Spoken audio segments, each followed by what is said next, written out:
Na miscelânea em que o mundo se encontra, nos altos do ano 2026, onde a ciência e a tecnologia propagam dias futuros de maiores glórias até aqui alcançadas, com a promessa de viagens espaciais para outros planetas em nossa galáxia, ou a manutenção da vida, por quiçá mais algumas dezenas de anos, sem perder força e juventude, onde você não terá nada, mas será plenamente feliz, e onde a humanidade estará vivendo em plena harmonia e paz universais, há algumas pessoas que creem que nesse mesmo tempo ocorrerá o maior dos eventos que este mundo já terá visto em toda a sua existência.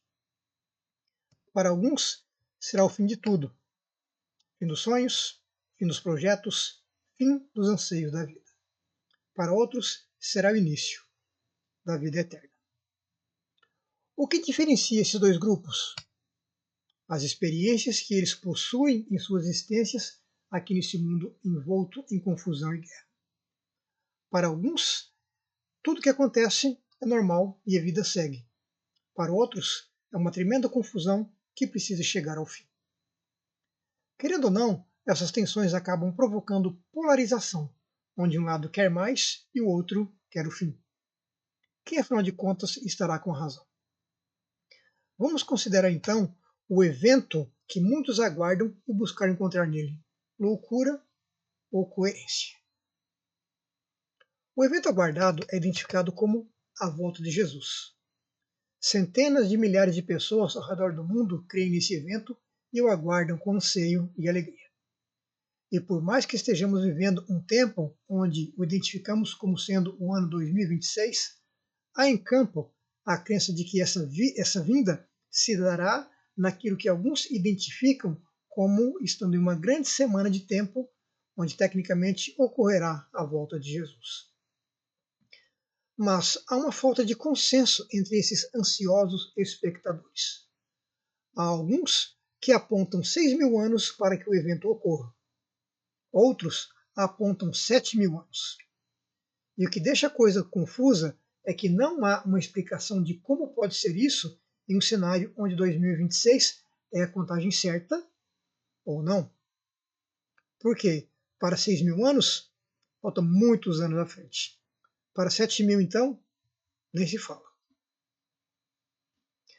Para deixar a coisa ainda mais dramática, vamos assim dizer, há quem aponte que haverá certos eventos dentro dos 7 últimos anos aqui nesse mundo e que culminam na vinda de Jesus.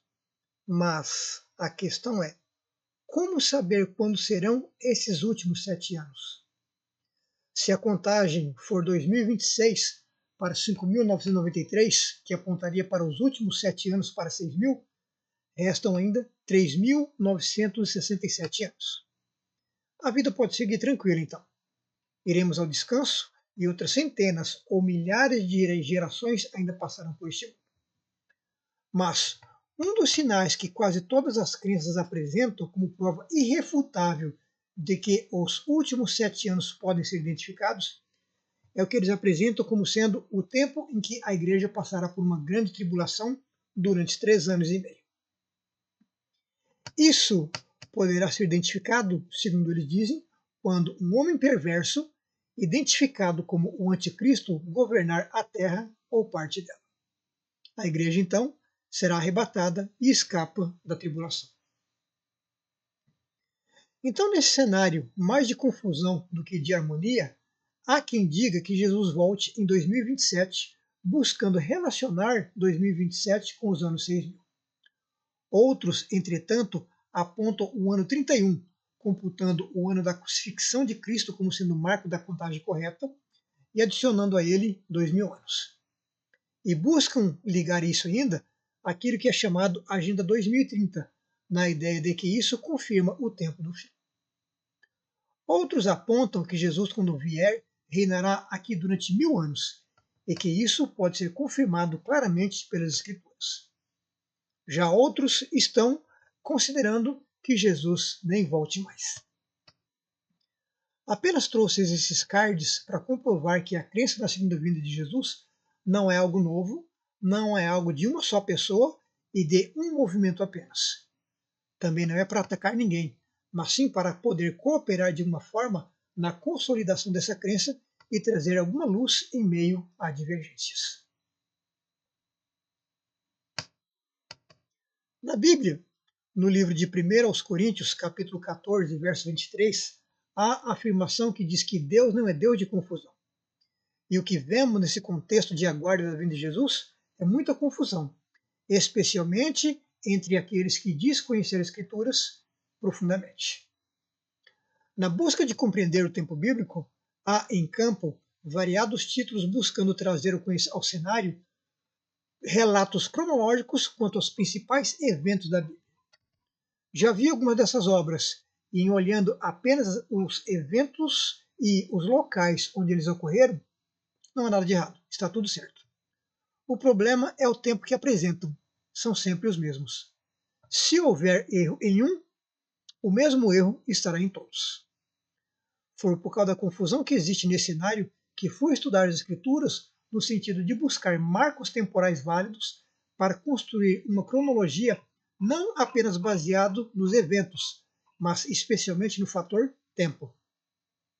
E pela graça do Senhor, encontrei aquilo que sempre esteve ali diante dos olhos de todo estudante das Escrituras, mas que de certa forma passaram batidos ao nosso entendimento até agora. Mas como está escrito, se queremos ter sabedoria, peçamos a Deus que a dá liberalmente.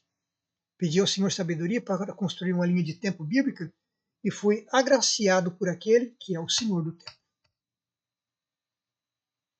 O resultado de 6 anos de estudo é o livro Cronologia Bíblica, a história do mundo, do Éden à eternidade. Não é apenas mais um livro contando a cronologia dos eventos bíblicos.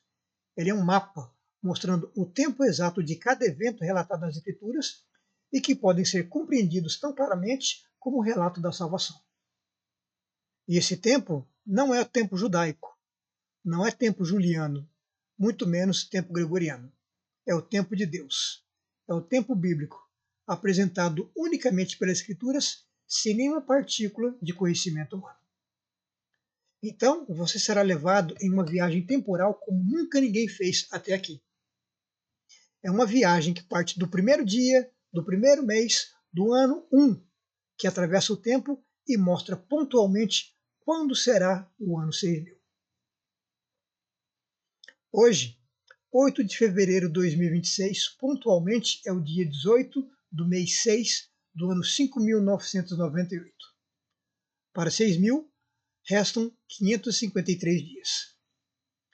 Eu sei que isso soará como loucura para muitos.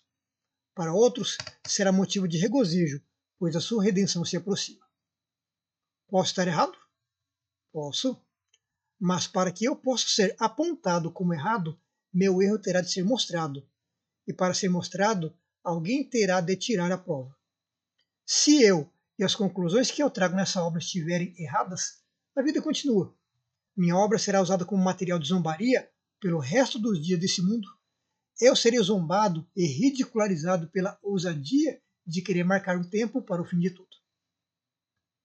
Mas, por outro lado, se o que tem aqui dentro estiver certo, alguém terá perdido tudo em sua existência, tanto aqui nesse mundo quanto na eternidade. Esta obra é um livro de história.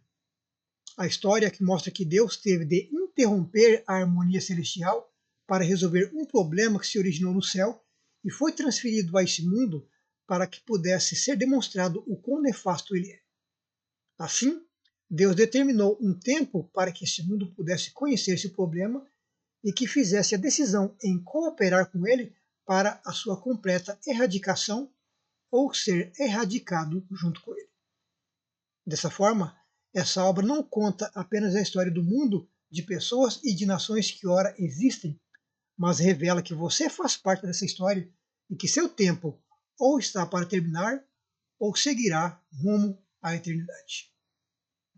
Se você quiser conhecer um pouco mais sobre o livro e como ele está relacionado com a sua história, o link de apresentação será deixado na descrição abaixo. Se você crê que essa obra tem relevância para outras vidas também, compartilhe o vídeo. Que Deus te guie pelos dias que te restam e Ele te prepare para o que está por vir. Bênçãos.